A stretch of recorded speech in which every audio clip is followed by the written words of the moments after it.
Tout de suite,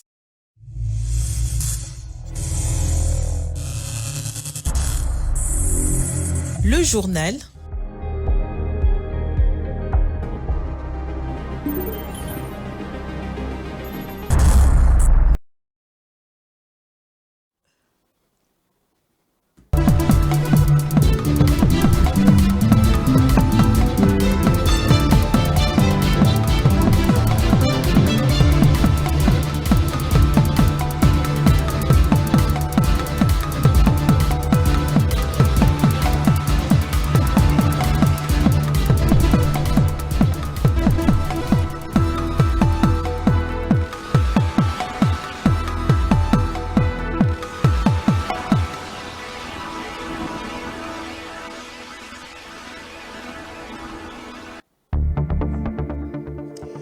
Augmentation des cas de variole de singe en RDC, le parent soucieux de la sécurité sanitaire de leurs enfants demande au gouvernement de renforcer les mesures de prévention dans les établissements scolaires.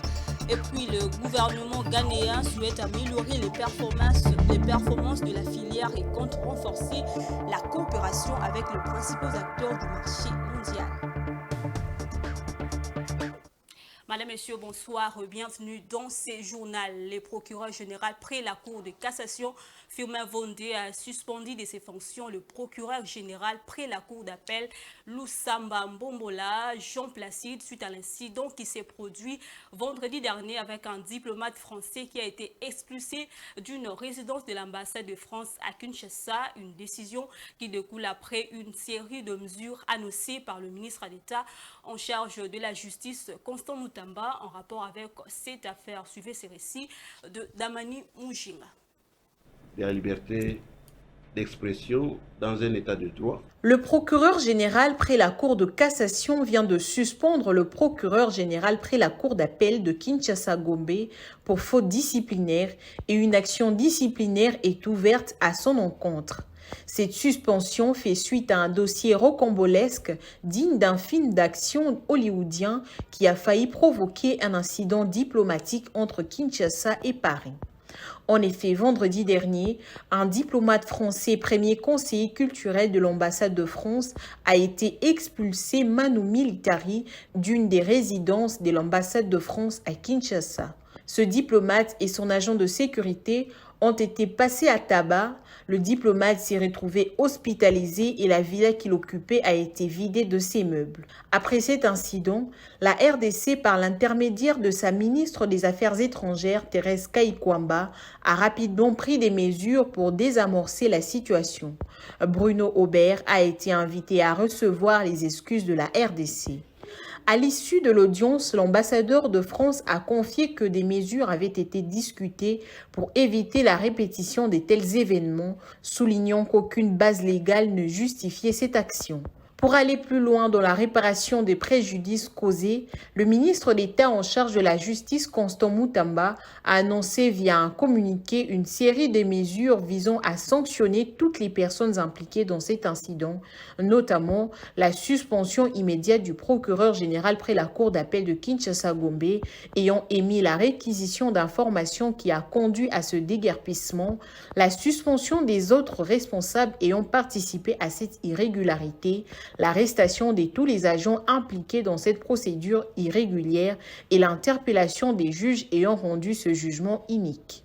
C'est ainsi que, le mardi 27 août, le procureur général près la Cour d'appel de Kinshasa-Gombe a été interdit d'exercice sur décision du procureur général près la Cour de cassation Firmin Vondé, qui est son supérieur hiérarchique et autorité disciplinaire, et non sur décision du ministre d'État, ministre de la Justice, comme le soutient une certaine opinion. Signalons que, depuis cet événement, la police nationale a déployé une brigade pour sécuriser les lieux où les faits se sont déroulés, tandis que les policiers auteurs de cet incident ont été arrêtés. Et puis le ministre des Finances Doudou Fwamba Likendou a tenu lundi 27 août une importante séance de travail avec le gouverneur de Kinshasa, Daniel Bumba, pour discuter de l'accompagnement du gouvernement central dans le cadre de l'opération Coup de poing Kinshasa. L'argentier national a annoncé que des subventions seront débloquées dès septembre 2024 pour soutenir les actions essentielles à la veille de la saison de pluie.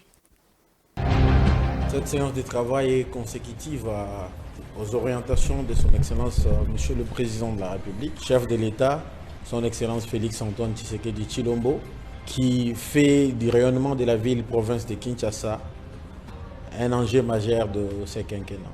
C'est ainsi qu'il a instruit le gouvernement à envisager des possibilités d'apporter des subventions et des transferts à la ville pour qu'elle fasse ce qui est nécessaire pour rendre cette ville plus propre qu'elle se présente aujourd'hui. Et pas plus tard que la semaine passée, son Excellence, Madame la Première ministre chef du gouvernement, avait réuni une grande équipe du gouvernement autour d'elle pour essayer d'explorer les voies et moyens d'apporter les concours à la ville-province de Kinshasa dans cet objectif d'atteindre les orientations ou de réaliser les orientations du chef de l'État.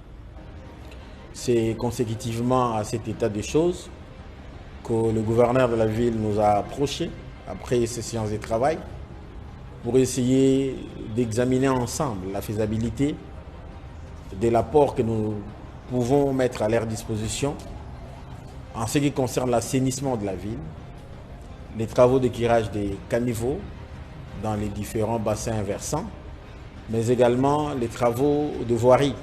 Tout le Quinois et toutes les Quinoises qui sont dans cette ville peuvent constater l'état d'élabrement très avancé de la chaussée dans la ville.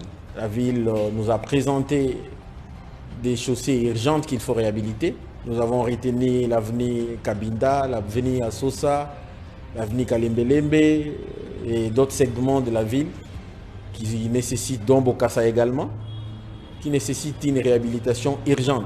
Au nom du gouvernement, pris l'engagement avec l'ensemble des services spécialisés du ministère des Finances, dont notamment le bureau central de coordination, le BCECO, d'apporter à la fois notre expertise en tant qu'au pouvoir central, mais également notre appui à la ville pour la réhabilitation de ces voies d'accès rapide au centre-ville et ces voies qui vont désengorger et alléger les embouteillages que nous constatons sur la voie publique. Mais également en demandant aux acteurs de la ville de veiller à ce que la qualité des travaux qui vont être réalisés soit au rendez-vous et que pour cette fois-ci, les chaussées soient réhabilitées dans une perspective de garantir leur utilisation dans un délai plus long. Parce qu'il vous souviendra que nous avons, à la fin ou au début du premier quinquennat du chef de l'État, réhabilité presque toutes les voies dont nous sommes en train d'évoquer aujourd'hui. Mais qu'est-ce que nous avons pu constater? Après un court moment, tous les travaux qui ont été exécutés n'ont pas été d'une meilleure qualité. Et maintenant, nous revenons à la case de départ. C'est cet état des choses que nous devons mettre fin. Parce que nous voulons que lorsque le gouvernement appuie la ville, nous puissions avoir des résultats palpables qui s'inscrivent dans une perspective de longue durée. Autre chose, tous les membres de l'EAC se sont retrouvés à Nairobi mardi 27 août à travers leur chef d'État pour le lancement de la campagne de la candidature de l'ancien Premier ministre Kenya Raila Odinga au poste de président de l'Union africaine. Tous sauf la RDC, le pays a brillé par son absence. Voilà qui relance les débats sur l'appartenance et l'engagement de la RDC au sein du bloc de l'Est. Cyril Moussila, spécialiste de la géopolitique, estime que la RDC devrait actuellement se concentrer sur la cohérence interne avant de se porter au niveau international. Par son immensité, la RDC ne peut pas évoluer en vase clos. Parce que si vous prenez le territoire qui part de l'océan Atlantique, il est presque à quelques kilomètres de l'océan Indien. Il traverse quasiment tout le continent. Bref, la RDC a une vocation panafricaine, régionale, avec ses 9 voisins. Maintenant, à quelle institution on doit appartenir? On a déjà membre de plus de 4 institutions. Je crois que le plus important, c'est de savoir laquelle de ces institutions nous devons avoir une meilleure influence, jouer notre rôle de leadership. Et ça, c'est conditionné par notre capacité interne à pouvoir créer une cohérence du territoire, parce que notre territoire fonctionne de façon incartelée par faute d'infrastructures qui relient l'Est à l'Ouest, le Nord au Sud. Une fois que ces conditions sont réunies, nous sommes capables de mobiliser nous-mêmes et parfois même de susciter la création d'une institution suprarégionale qui peut être vraiment au centre. Pour l'instant, nous sommes écartelés par différentes institutions sous-régionales. Et je pense que si je dois répondre directement à votre question, à laquelle on doit appartenir, c'est dire la première étape avant de répondre à la question, c'est de consolider notre territoire interne par des infrastructures qui nous relient de l'Est à l'Ouest, qui relient les hommes de l'Est à l'Ouest et du Nord au Sud. La police a procédé à l'arrestation des responsables d'une chambre froide située dans la commune de Kasavubu où des denrées alimentaires périmées étaient commercialisées. Le produit concerné inclut de poulet, de poissons appelés chinchard, des tripes et d'autres articles selon les informations des autorités. Dans le matin pour les commentaires. Des poulets, des tripes et des chinchards présentant une décoloration significative, virant au gris ou au vert et dégageant une odeur de putréfaction désagréable à l'odorat. Voilà ce qu'a révélé une descente de la police judiciaire et économique dans une chambre froide de la commune de Kasavubu sur l'avenue Bunagana. Dénommée Plénitude et Gloire, cette chambre froide était plutôt pleine de produits impropres à la consommation. Un officier de la police judiciaire sur place affirme que la chambre froide est dans un état déplorable avec des poulets, des chinchards, des tripes et d'autres produits complètement pourris. Ils le vendent, a-t-il dit néanmoins à la population, mettant ainsi la santé des consommateurs en danger. Leur comportement est véritablement malveillant, a-t-il conclu. Plupart biloko eza biloko batongocha na côté. Ba malade yango combien belé ya ba makaku, maladie du singe, lobi pata ko ya ba Thompson.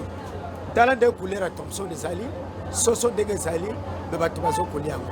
Bazo tekela bato. C'est pour cette to yeto tie maboko nango, tozo ba kolo nango toyoka bango. Un autre officier de police a précisé qu'ils avaient reçu des instructions pour démanteler le réseau d'opérateurs économiques qui vendent des produits alimentaires impropres à la consommation dans la capitale. Ils ont la police judiciaire, crime économique et financier ville de Kinshasa.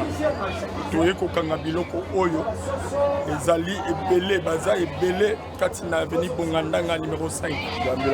Gambela Mobimba, Bazote que la population Biloko Eza Kobeba. Togo Lembate, Todo Sala Moussala, Boutou, Lokola Moi, Lolenge, commandant Ville à Sengi, Todo Sala Moussala. Les gérants, soucieux de se dédouaner de toute responsabilité, circonscrit son rôle à celui des personnes sollicitées pour uniquement conserver le produit des tierces personnes.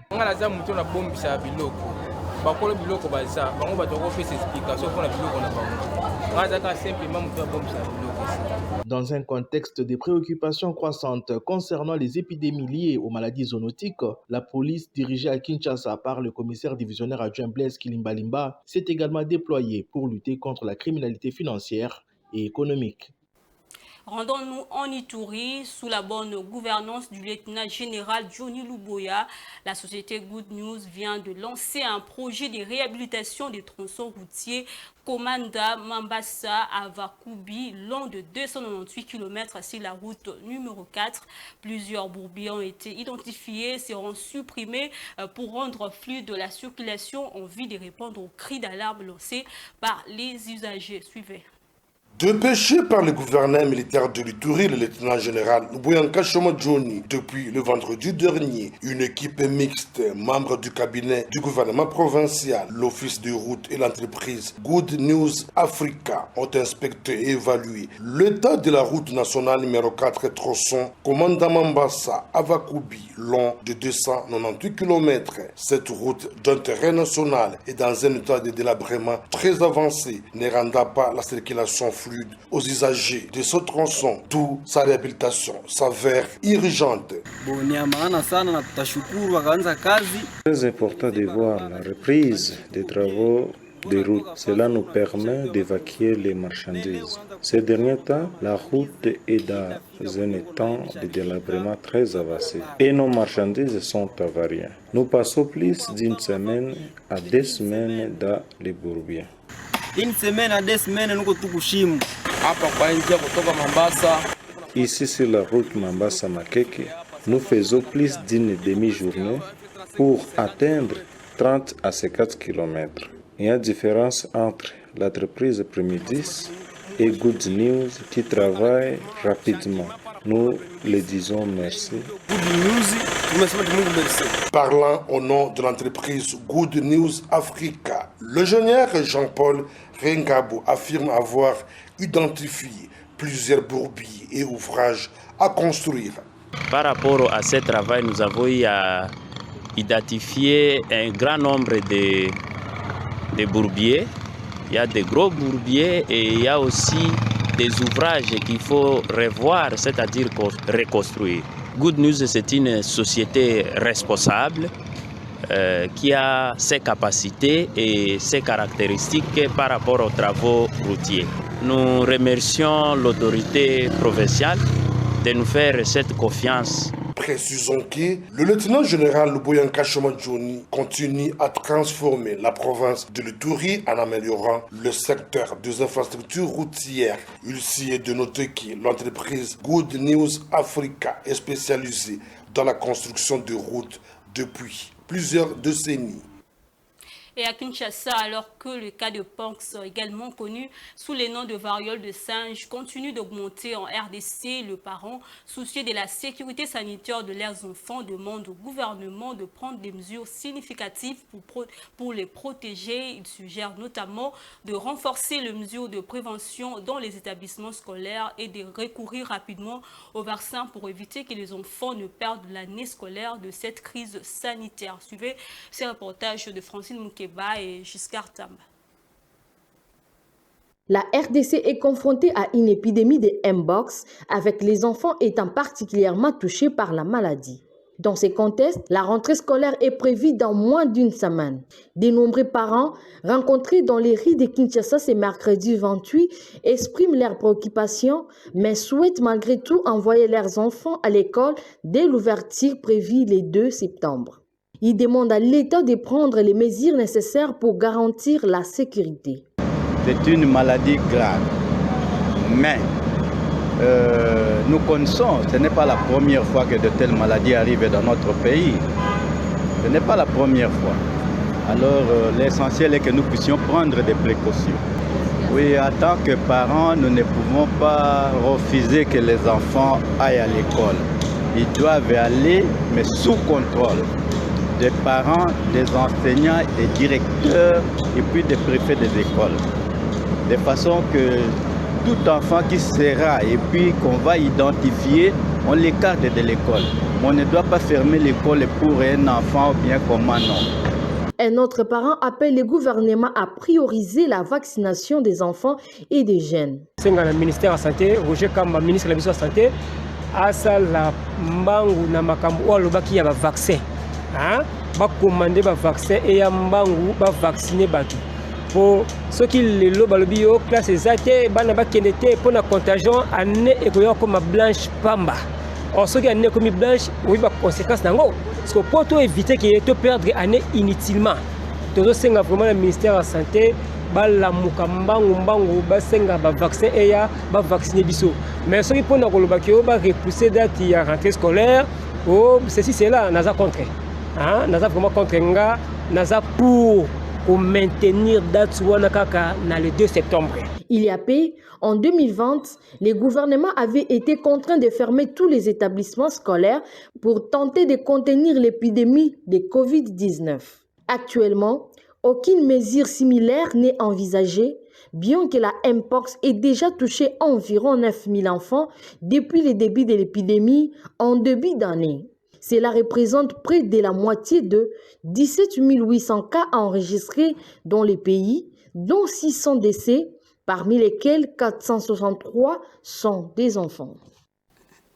Une étude récente menée par Épicentre, la branche épidémiologique de Médecins sans frontières, En collaboration avec l'INRB, le ministère de la Santé publique a relevé que la vaccination contre Ebola réduit de 84% le risque de développer la maladie. Cette recherche a analysé des données issues de la plus grande épidémie d'Ebola jamais enregistrée en RDC survenue entre 2018 et 2020 où 3470 cas et 2287 décès ont été enregistrés. Suivez ces commentaires de Don Moumad. Les vaccins étudiés RVSV, AG, Z et BOV, GP est le seul recommandé par l'OMS pour les personnes à haut risque lors des épidémies d'Ebola. Sophie Meakin, épidémiologiste chez Epicentre, souligne que cette étude est la première à évaluer l'efficacité du vaccin RVSV, AG, Z et BOV, GP en dehors d'un essai clinique offrant de preuves concrètes de son efficacité pendant la deuxième plus grande épidémie d'Ebola jamais enregistrée. Ces vaccins administrés à une seule dose est utilisé selon une stratégie en anneau vaccinant les personnes ayant été en contact avec des cas confirmés d'Ebola, leurs contacts ainsi que les personnels de santé de première ligne. Depuis le début de la campagne en août 2018, plus de 300 000 personnes ont été vaccinées. Les résultats de l'étude montrent que le vaccin confère une protection élevée contre le virus Ebola dès les 10e jours après l'administration. En comparant le taux de positivité au test PCR entre les personnes vaccinées et non vaccinées, l'étude a révélé que la vaccination réduit le risque de développer la maladie de 84%. L'efficacité du vaccin a légèrement varié selon le sexe.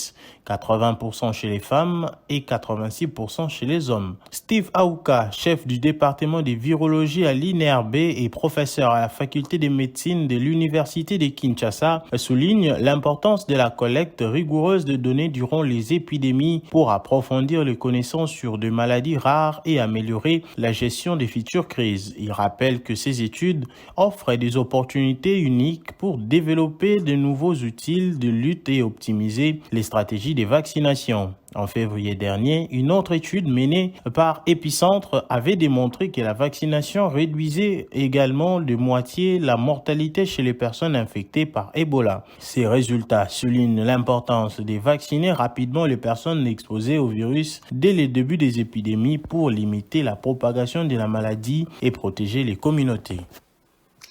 Puis le centre Mponkolo Wamoyo à Kananga est un centre d'accueil de sans-abri, enfants et adultes y compris, qui veulent sortir de la rue. Le centre d'accueil a réussi à s'en sortir financièrement grâce à une gestion économe et à des dons financiers provenant principalement de l'étranger, en particulier de personnes de bonne volonté en Belgique ou aux Pays-Bas. Mais depuis quelques années, ce centre est abandonné à son triste sort sans financement. Suivez. Face à l'afflux des déplacés internes vers les Kasaï en province du Grand Katanga, victimes de l'intolérance et du tribalisme en 1990, certains habitants de Kananga avaient pris l'initiative de créer des centres devant accueillir les enfants qui avaient perdu leur famille dans ces chaos. Objectif, fournir à ces babins un abri temporaire sécurisé, de la nourriture, des soins médicaux, de vêtements et ensuite mener des investigations pour chercher leurs familles, pour chercher leurs parents biologiques ou proches afin de permettre la réunification familiale. Mponkolo Wamoyo, qui est un centre de transit pour l'accueil des personnes sans abri que nous accueillons pour analyser leur situation dans le contexte social qu'ils arrivent. Nous étions impliqués avec notre base de données très enrichie dans l'accueil des enfants ayant participé dans ce conflit armé et ceux qui ont subi des déplacements massifs et qui sont arrivés dans notre centre parce qu'étant en rupture familiale. Mponkolo Wamoyo est un centre de transit qui, dès sa création, a pu compter sur le soutien moral et logistique de la branche locale de la congrégation de la mission Stage et des gens de bonne volonté résidant à l'étranger. Mais aujourd'hui, cette structure est abandonnée et traverse d'énormes difficultés en matière de financement. De manière générale, le centre Mponkolo Wamoyo fonctionne avec des dons de personnes de bonne volonté, en grande partie basées en Belgique, mais il y a aussi des dons sporadiques des personnes de bonne volonté ici sur place, en espèces ou en nature. Mais pendant le temps du phénomène Kamouina Sapou, Pokolo Moyo reconnaît que nous avons été assistés et appuyés surtout par l'UNICEF. Mais quand l'UNICEF est parti, parce que ce temps de crise est passé, bon, Pokolo Moyo a continué à travailler avec ses fonds propres, mais maintenant, nous sommes en difficulté. Présentement, moi je peux vous dire que nous sommes en difficulté financière. Les coordonnateurs de cette structure, Mpokolo Amoyo, demandent l'implication des autorités tant au niveau provincial que national. Que le gouvernement puisse revoir sa politique de travail et surtout envers des structures ayant rendu un travail énorme pendant plusieurs années avec l'infrastructure que nous avons déjà. Si aujourd'hui nous avons les déficits de financement, nous pensons que c'est le gouvernement à qui nous lançons notre appel pour qu'il vienne nous prendre en charge en partie pour la mécanisation de notre personnel et des subsides pour que nous puissions continuer à fonctionner. Mpokolo Amoyo a fait ses preuves depuis 25 ans. Il peut servir de modèle pour une assistance très proche et durable aux personnes fragiles dans les régions appauvries, partout dans le monde. Et en sport, la Fédération congolaise de football association a annoncé ce mercredi la prolongation du mandat de son comité de normalisation jusqu'au 30 juin 2025. Pour rappel, le CONOR avait été nommé en avril 2023 pour une durée de 6 mois dans le but de préparer les élections au sein de la Fédération. Blaise Kouzola. Le mandat du comité de normalisation de la Fédération congolaise de football association est prolongé jusqu'au 30 juin 2025 par le bureau du Conseil de la Fédération internationale de football association, la FIFA, alors que la tâche du CONOR est d'organiser l'Assemblée générale extraordinaire et élective pour doter à la FECOFA d'un nouveau bureau du comité exécutif. Rien n'est fait jusqu'à ce jour. Cependant, cette structure a connu la prolongation du mandat dans le but d'améliorer son travail pour remplir favorablement la tâche confiée par la FIFA. Le comité de normalisation dirigé par les présidents Dieudonné Sambisele Mutuele et son vice-président Guy Kabea Kanana depuis avril 2023 avait aussi pour mission de gérer les affaires courantes de la FECOFA jusqu'au 30 novembre de l'année dernière et surtout veiller au respect des statuts approuvés depuis le 15 septembre 2022. En l'occurrence, la réorganisation des ligues nationales, provinciales, entente urbaine et cercle. Notons que c'est la deuxième prolongation du CONOR par la FIFA après celle du 30 novembre 2023. Mesdames et messieurs, l'actualité c'est aussi en dehors de la République démocratique du Congo.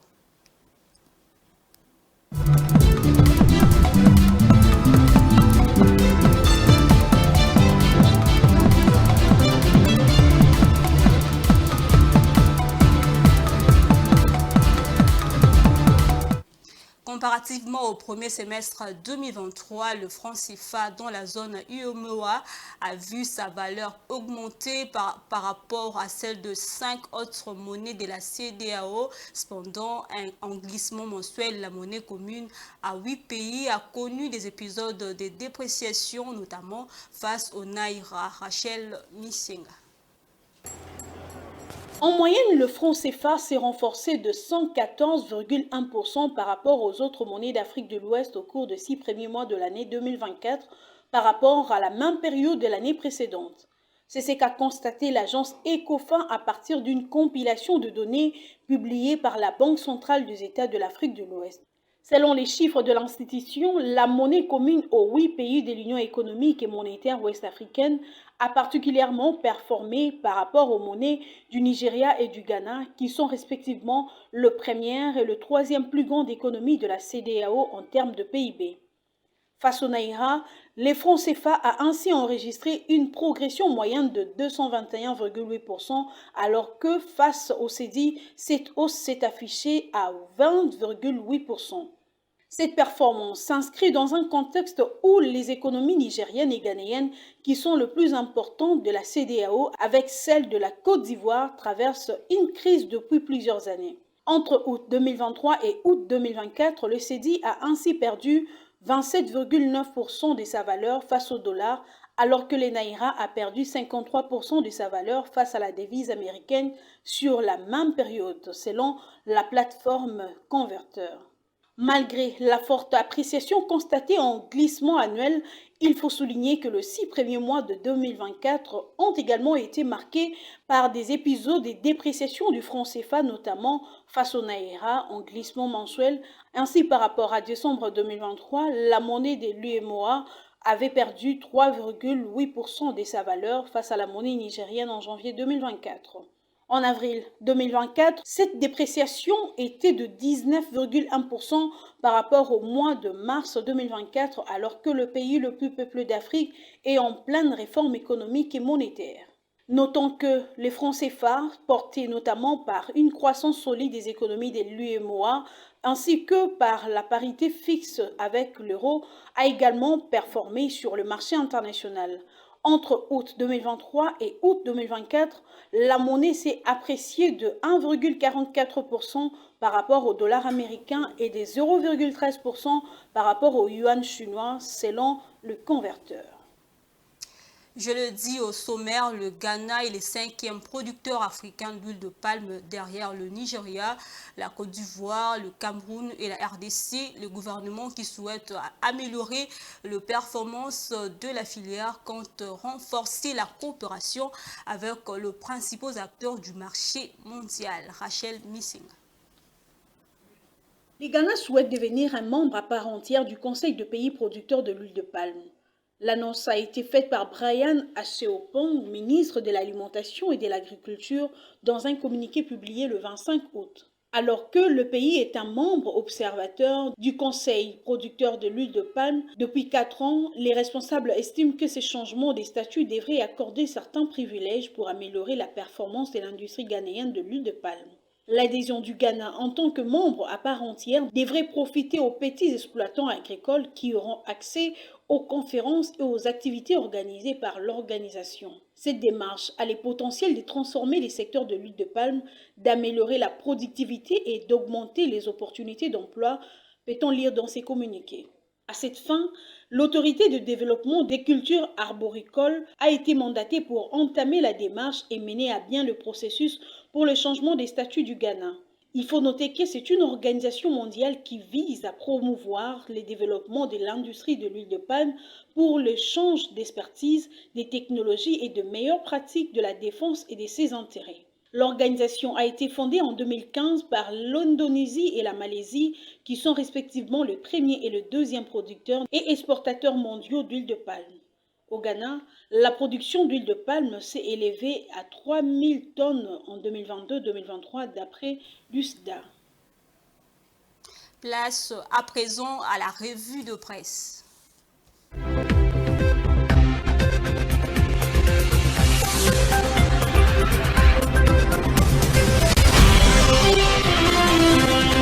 Mesdames et messieurs, bonsoir.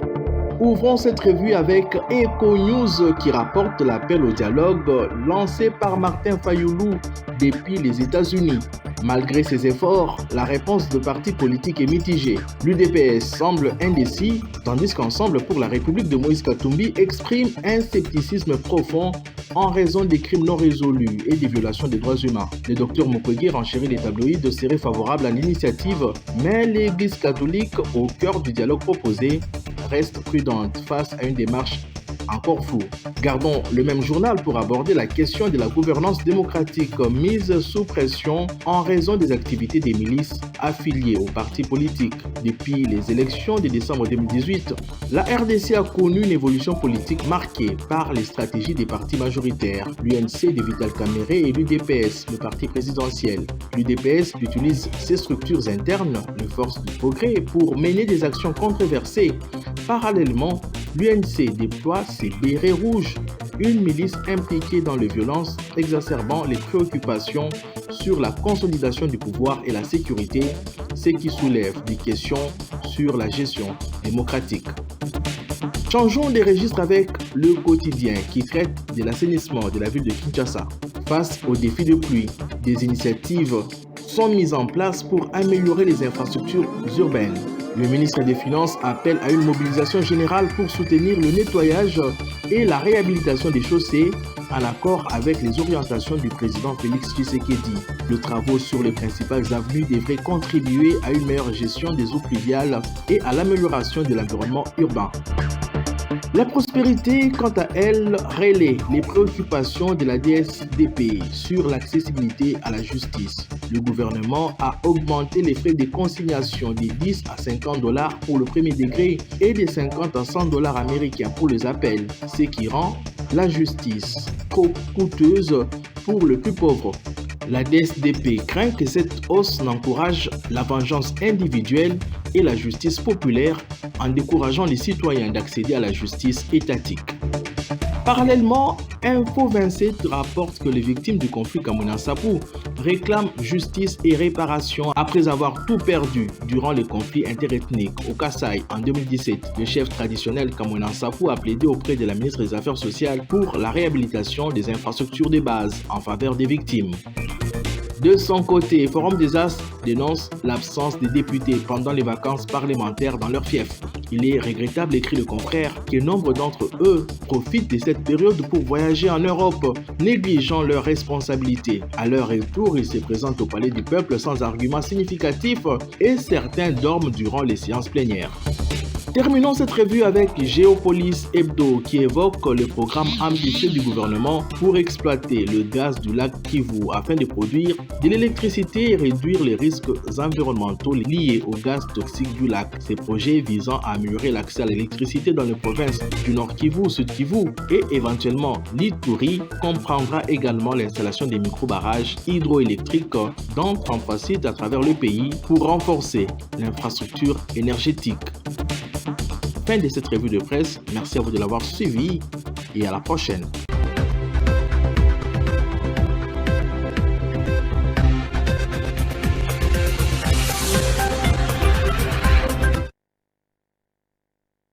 Je vous rappelle les différents titres. Augmentation des cas de variole des singes en RDC, le parent soucié de la sécurité sanitaire de leurs enfants demande au gouvernement de renforcer les mesures de prévention dans les établissements scolaires. Et puis le gouvernement ghanéen souhaite améliorer la performance de la filière et compte renforcer la coopération avec les principaux acteurs du marché mondial. Voilà, c'est tout pour ce soir, Madame, Messieurs. Merci à vous de l'avoir suivi. Au revoir.